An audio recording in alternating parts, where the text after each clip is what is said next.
In the early 2000s, in the small village of Wimbe, Malawi, a boy stared at a dying cornfield.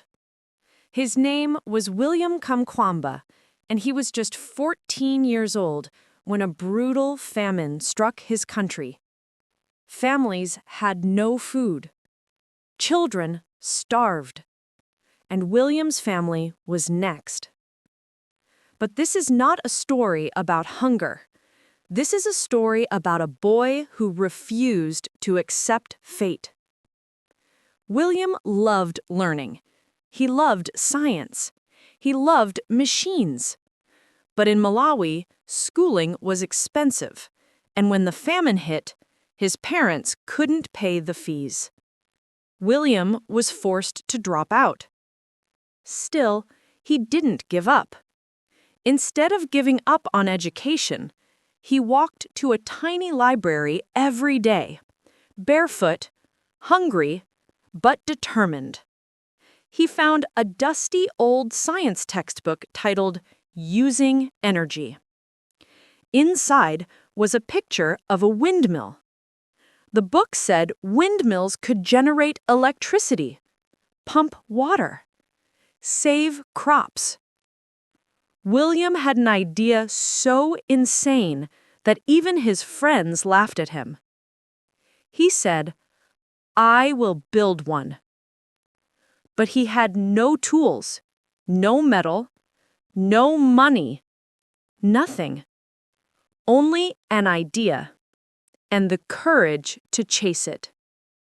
Every morning, William disappeared into the village junkyard. He dug through piles of garbage looking for parts. An old tractor fan, a broken bicycle frame, rusty pipes, scrap wire. Villagers mocked him. "Look at the crazy boy digging in trash." But William didn't hear them anymore. He only heard the wind.